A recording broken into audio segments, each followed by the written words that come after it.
If you are doing between 20 and 100K a month and you are constantly answering questions, fixing mistakes, putting out fires, and feeling like your business depends on you for everything, you need to fix this right now, immediately. Because if you don't, you will become the main bottleneck inside of your business that eventually stops your company from growing forward.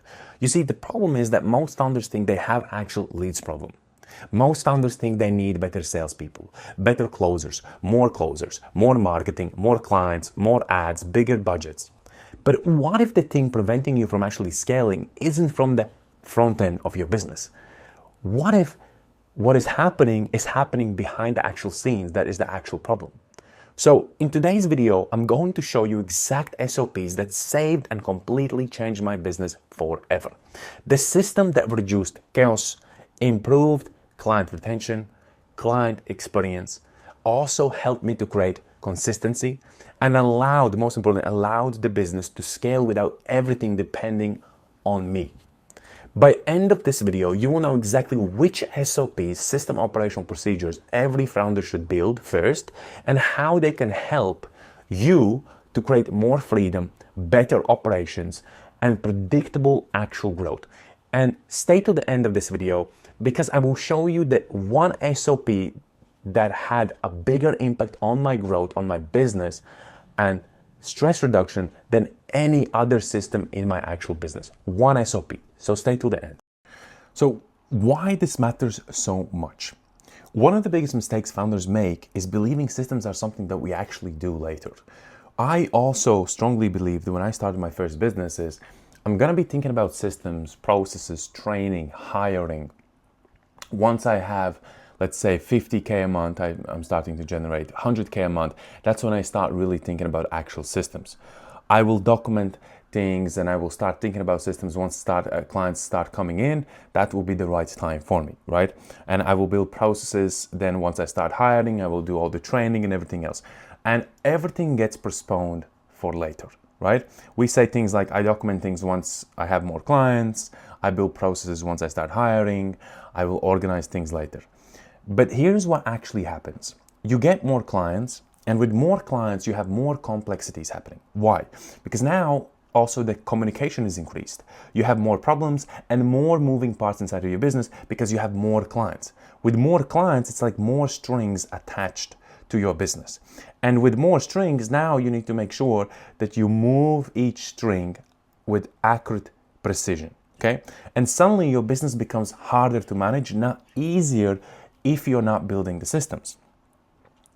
So what changed my business wasn't another funnel. Sometimes we are looking for the one funnel that will solve all the problems. We are looking for the AI tool that helps us to optimize, analyze, organize, and stay disciplined. We are looking for the sales script that will unlock more growth inside of the business. But these were not the things that actually changed things inside of my business. What was changed in my business, and that changed absolutely everything forever, was systems. And when I'm speaking about systems, most of you are probably thinking automations, most of you are thinking messaging systems, but what I'm speaking specifically is about SOPs, system operational protocols, or some of you like to call it system operational procedures. Because an SOP allows a business to deliver consistent outcomes regardless of who is doing the actual work. It's like an actual manual that you place somebody in and they will be still capable of actually performing. So it doesn't matter who does it. What matters is the system that you place the person into. And usually what ends up happening is when there is no system, when we place somebody in, there's just pure chaos. And I think most of you probably could resonate with that. So let's start first of all understanding what is an actual SOP, okay? SOP stands for Standard Operating Procedure. I like to call it Standard Operating Protocol. In simple terms, it is a documented way something actually gets done inside of your business. It's how you turn knowledge into actual asset. Without SOPs, we keep guessing, right? We don't know what's happening. We don't know the metrics. We don't know the numbers. We don't know the CRM. We don't know what to say. We don't know what to do. We don't know how to hire. We don't know how to train. With SOPs, we place the person and we can start executing. So with SOP, people start to execute. Without SOPs, everything depends on memory. So it's more like I need to remember what has to be done today. But with SOPs, everything depends on the actual process, and the system will always tell you what to do. And that's a massive difference in the business that actually scales and doesn't. And usually the businesses that doesn't scale are the businesses that have too many moving parts and nothing is actually optimized for systemization, and there's no standardization inside the business, okay? So let me introduce you to the first SOP that changed everything in my business, would be client onboarding SOP, right? This was one of the first SOPs that transformed our business. Before, the clients were confused. Assets were missing, expectations are unclear, communication was inconsistent, every onboarding experience felt really different. I had clients that would be onboarded for an hour, another client would need 1 hour and 30 minutes to be onboarded. Some would be like, hey, I just need to go quickly, just tell me in 10 minutes, like, what is this, what you need from me, and I'm going, see you later, right? And also communication was inconsistent between the clients and us as well, because there was no clear expectations set of what needs to be executed and how it needs to actually be executed. And then every client was completely different onboarded from the other clients, because some clients would say, well, I would like you to contact me every single week with the review of what has happened that specific week, what's happening. I need all the updates for that week. Some client would be like, hey, I want to get an update every single day. That's how I operate. And if we can't do that, then I just don't feel comfortable doing this. And so we would just be like, yeah, we will do whatever it takes. And eventually we get so overwhelmed with so many things because each client didn't have an actual procedure of onboarding and actually boundaries and rules and conditions of how we actually execute the game plan. So what was the solution, right? A standardized onboarding process, right? Every client receives a welcome email, asset request, kickoff process, communication expectations, timeline, deliverables, and access setup, right? So everybody exactly got the same. There was no different. It wasn't like we jump on the onboarding call, then later on it was like, oh, we need these assets, let's send them over. We send them over, not explaining exactly what we need in assets. Then they send some assets over, like testimonials and something that we later on need more stuff than we send. And it's like, there's a lot of chaos happening. So this is why it's really important for you, if you look at your onboarding, be like, hey, what are the things that you actually need from the client? What are they, right? So then have them all ready as a checklist with what you send to actual client, like a kickoff process. So let's say welcome email gives them all like welcome in on kind of onboarding. The kickoff process is more discussing the strategy, what's going to be happening. Communication expectations, like, right? If you have a certain way of you communicating with your clients and you don't want to break that boundary, then keep it that way. But if you're like, hey, I feel like I'm communicating too much, then you have to come with an optimal angle, what feels comfortable for you, right? Because it doesn't, the biggest thing that I want to kind of emphasize here is that what matters more for clients is that they have visibility of the progress, okay? We had the problem that we had no way of clients seeing the progress happening. And that was the biggest problem that was kind of keeping each of our clients guessing and losing trust in the process because they didn't see nothing happening. And then when there were problems, they would jump on a call only to find them out there and now, which would be much easier if you would have actual processes in place, right? So for your communication expectations, you have to have something that works for you, okay? It not usually has to work for your clients. It has to work for you because you don't want to overwhelm you with like check-ins, reviews, and too much deliverables as well, okay? Timeline. I'll also have expectations on timeline. What is the best case scenario? What is the worst case scenario? What happens if this happens? What happens if that happens? So you just cover each actual variable inside of your business, okay? And then access setup. If you need any things like their platform or anything at all, you give they give you access setup. If you need, if you want to give them access to like a course or anything, you have them there as well, okay? So another one is, the biggest one is, what is the result of this, right? The result is that there's less confusion between you and the client and the actual project itself. There's better client experience because they have better expectations, they understand, it's more clarity, higher trust, and less founder involvement. And this onboarding, it maybe doesn't feel like a lot, but it is a lot when you kind of have everything in place and it's just full concentration and focus on what needs to be actually delivered, and everything else follows. But if you don't have the visibility, you don't have the deliverables, you don't have the timeline, you don't have the communication expectations, your project will go really hostile. Let's move on to the second SOP, which is the client communication SOP, which is really important because this is the part where clients either build trust with you, they kind of relax in the process, or they kind of stay hostile, they stay kind of edgy, they stay kind of, they always in a hustle mode to hustle you for reviews, visibility, updates, and news. The communication part is really important. So most clients' problems aren't actually fulfillment problems. They are communication problems. Clients really hate, and I'm going to give you a good example, hate uncertainty. When communication becomes inconsistent, trust decreases, stress increases, and problems multiply. Like we had the project. Let's say, I'm just going to walk you through what we had in the previous business. So we had somebody working with us, and he was responsible for fulfillment. So like basically email marketing, okay? A lot of things were not working as we projected it to actually work, as we were kind of planning out things to work, that they were not going according to the plan. Because they were not going according to the plan, we tried to figure things out in like kind of backstage. We were figuring things out. As we went, we figured things out. We're trying to adjust things. We're trying to improve things. We're trying to test things. And what ends up happening is we didn't let the clients know that currently things are not working.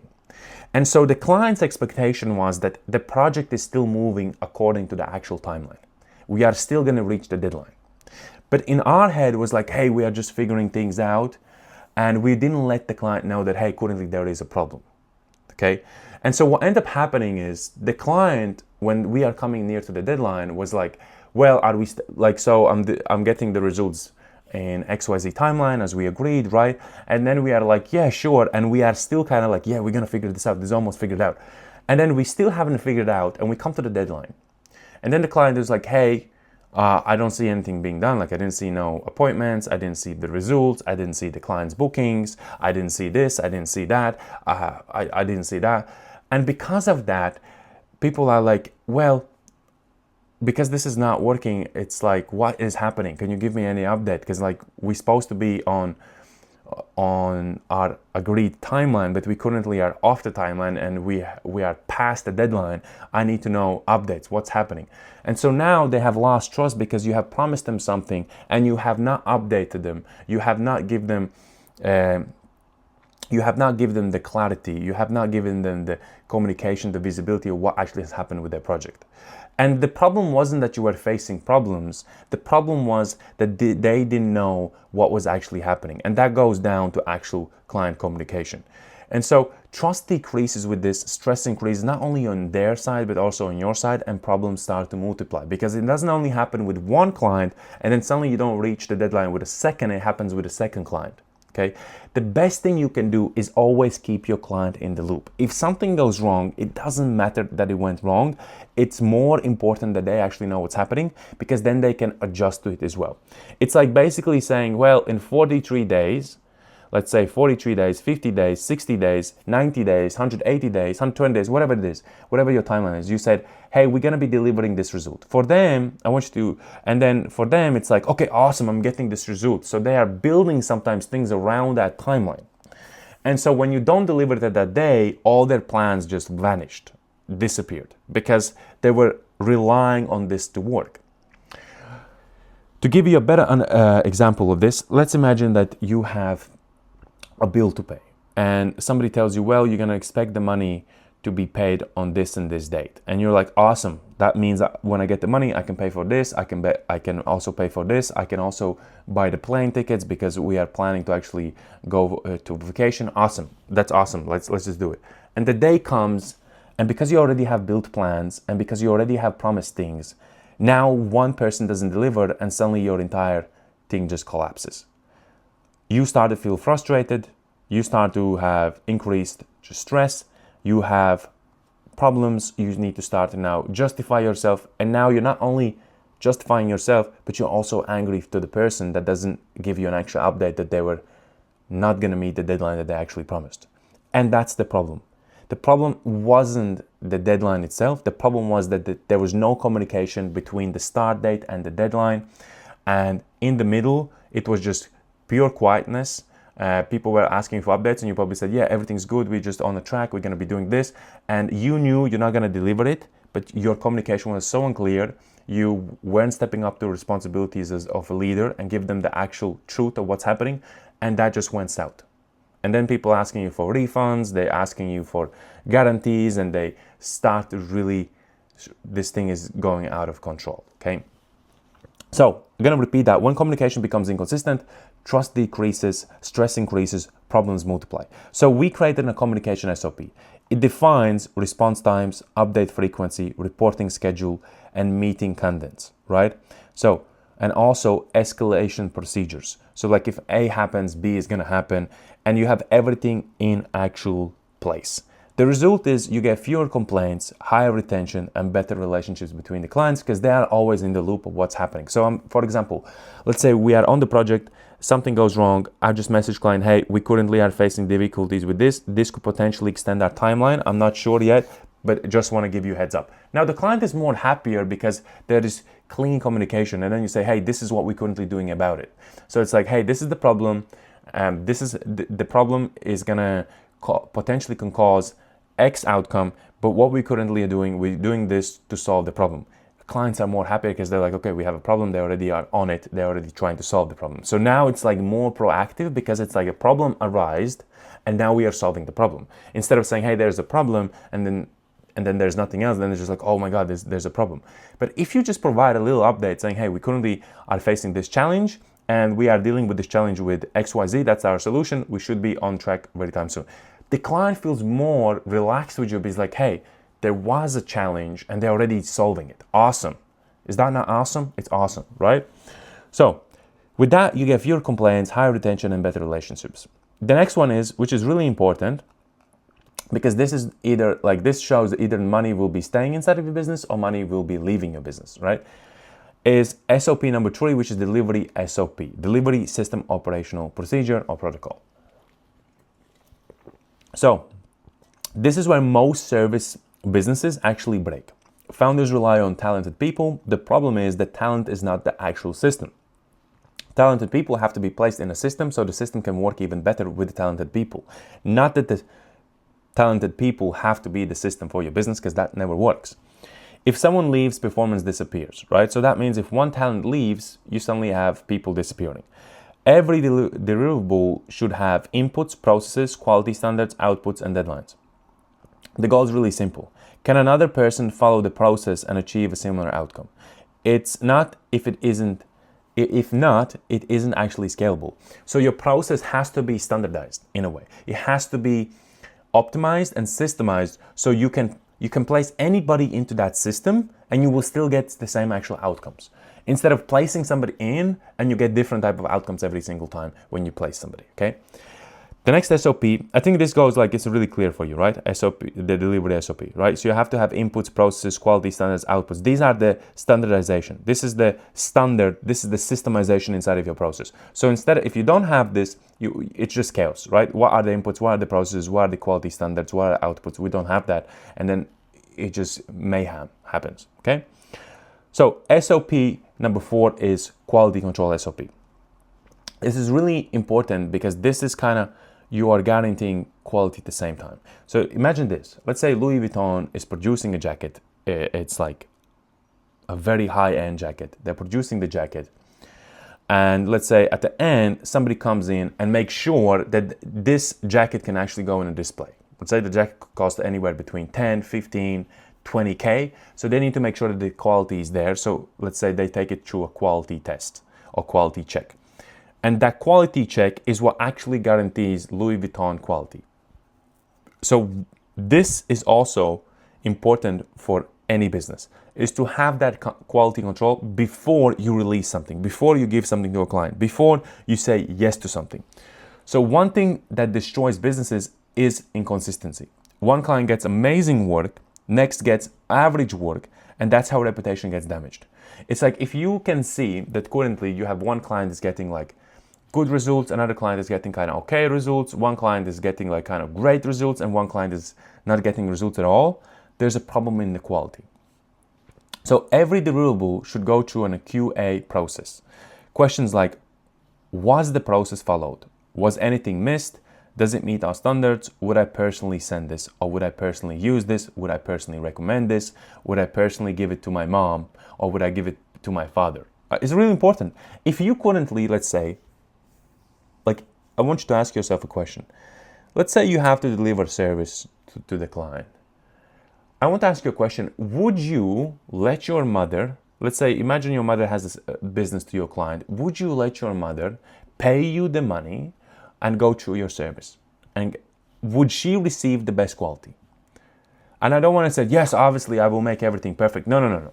That's not the question. The question is right now, as clients are going through, with the standards you have now, with the processes you have now, with the quality you have now, with the results you have now, would your mother going through this service right now would be happy, satisfied, and be like, this is one of the best experiences I had? Or would she be actually disappointed? That's my question. And if you're like, no, I wouldn't send my money, my mother through my business as a client because the process is not really defined, it's not clear, it's not optimized, then you have a problem, right? Then you have quality problem and your service has a problem as well, okay? So questions like, was the process followed? Was anything missed? Does it meet our standards? Would I personally send this? Would I recommend this? Would I refer this? This SOP protects your actual reputation. It's one of the most important SOPs in a business is the quality check. Anything that's being done, it's like you build a funnel. Do all the links are working? Do we have all the connections? Do all the tags are working? Do we have everything working together? If not, we have a problem. You can't send that to the client, right? And because you protect your reputation, your reputation becomes like a compound interest. It compounds as days, months, years pass. So next one is SOP 5, which is sales SOP. Really important because without this SOP, you probably will not have clients coming inside of your business. So sales become dramatically easier once we document the process. Most founders think sales is a talented thing, or sales, you have to be a born salesman. That's not true. The best businesses know sales is an actual process. The SOP includes lead qualification, the discovery questions, diagnosis, offer presentation, objection handling, follow-up process. This is what creates consistency, also having an actual sales script, right? The biggest problem is that if somebody jumps on a call, you don't have any way to qualify the lead, so you don't have any qualification process. There's no qualifying questions being asked. You don't even have good discovery questions written down that you can actually discover what is the problem currently this specific client is facing. You don't have that. The next thing is, with the questions that you're going through, they don't really relate. You can't take them through a kind of a map out journey on the actual call itself. And then when it comes to offer presentation, you can't really present your offer because you don't have it written down and it's not really clear to you. So you're kind of trying to manage to explain it to the client. And then when a client gives you an objection, now you need to kind of start figuring out things, what it potentially could be and what the client really means. So you start to kind of come up with things that sometimes make the situation even more hostile, right? And that is the biggest problem that I see with some of the businesses that don't have a really robust sales process inside of their business. When you have SOP included inside of your sales process, lead qualifications, so questions before somebody books in, making sure that the lead is qualified, discovery questions, you have like a process that you take them through to discover exactly their needs, their problems. You have diagnosis, so you diagnose the problem, like you diagnose exactly what's have been happening. You can present the offer as a solution, objection handling, and follow-up process. This creates consistency, and consistency creates predictable actual revenue. The next SOP is a hiring SOP, which is really important because this one could cost you a lot of money. Let's say you hire somebody, you train them, and it turns out to be a bad hire, or maybe your process was not good enough. What ends up happening is now you have wasted not only your money on a hire, but also your time. And then you have to also be leader and man up enough to go and actually fire that employee if it's not actually performing. So it's really important that you have hiring SOPs, because hiring SOPs will not only change the quality of your business, but also the growth of your business as well. Bad hires are really expensive. Most founders hire emotionally based on how does the employee actually look on the call or on the actual interview, and they kind of judge the employee based on how he speaks, right? Great business hires systematically, right? There is no kind of, oh yeah, you sound like you're an expert, you sound, you know what you're doing. I think we resonate together. I think we should be working together, and I kind of give you a job, right? Or for example, you sound like you know what you're doing. In like, for example, you're looking for a closer, and the closer jumps on. It's like, yeah, I know this objection handling shouldn't be a problem. I finished this course and that course. I have closed this person and that person, and this and this. And then end of the day, you give them the leads and they're burning all your leads. And then it's like, what was the problem? The problem was that you didn't have a closer type of interview. You had just a normal conversation with somebody that you trusted, and you kind of give them the green light to be hired, okay? So most founders hire emotionally. Great businesses hire systematically. Our hiring SOP includes scorecards, interview questions, evaluation criteria, trial projects, reference checks, and onboarding as well, okay? So it's really important because this process itself not only protects your time, but protects your money, protects your business, protects the quality, protects your reputation as well. You can have one bad hire and suddenly your entire reputation goes downward. The result is better people, less turnover, and higher actual performance. The next one, which is really important for most businesses, is SOP 7, which is the decision-making system operational procedure. This might be the most underrated SOP in the business. Most founders make decisions emotionally. They kind of react, they chase opportunities, they follow trends. So it's like, oh, look, this viral video, this guy went viral, we should do the same template. It's like, hey, our strategy currently is not working, let's just change our strategy. Currently we have launched the ads, but the ads are not working, let's just relaunch different ads and let's just try different ads. Or for example, like, we launched ads, the ads are not currently performing, let's just go to email marketing. Or for example, our costs on advertisement are increased, so the ads are currently getting really expensive. So things like this are just emotional reaction to what's actually happening. You are reacting, not responding. So like ads, for example, ad spend increases, suddenly you need to start looking at certain things. Like, hey, what data indicates that ad spend has increased? What can we do to decrease it? What does our funnel look like? What does our qualification process look like? So then you have a process you go through. But without a process, without an SOP, without system operational procedure or protocol, as I like to use SOPs, is you don't have a system to place in to make a decision. You're making decisions as you actually go, which is really dangerous as your business starts growing, okay? And also you start to chase opportunities. You're like, hey, this guy can do wonders for us. We just jump on this opportunity. Instead of analyzing, diagnosing, and really understanding if this is an opportunity that you want to actually pursue. So instead of every major decision, we follow an actual process. So we follow a process like, what is the bottleneck currently in the business? What we're actually trying to solve? What is the expected outcome if this gets solved? What is the risk currently pursuing this opportunity? What is the opportunity cost? And does this move the business actually forward? This prevents you from expensive mistakes inside of business. You can avoid costly mistakes just by asking a couple questions, without just making a great decision on your emotions. Like, say somebody has a perfect presentation. It's like boom, boom, perfect. They give you everything perfect, and they like kind of close you, and you like straight away yes.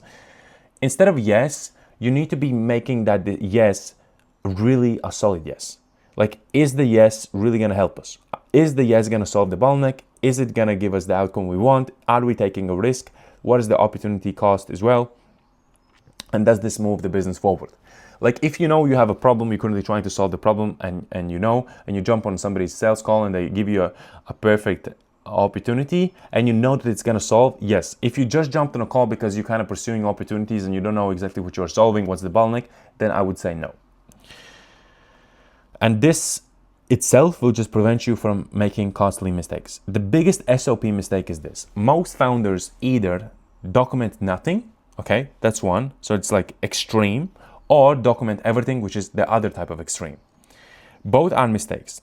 You need to start with what creates the most questions. What creates the most mistakes? What creates the most bottlenecks? What do I repeat every week? Those are your first SOPs. So your first SOP, let's say you have a team and they all the time come with the same question. I would document that question. So when that question comes, there's a process of how we deal with that actual question. If there's mistakes being made, I would also come up with an SOP of how we deal with that certain mistake. What do we actually check for? How do we solve it? And how do we move along? And also, like, for example, if we have a bottleneck, how do we analyze the bottleneck? How we diagnose the bottleneck itself?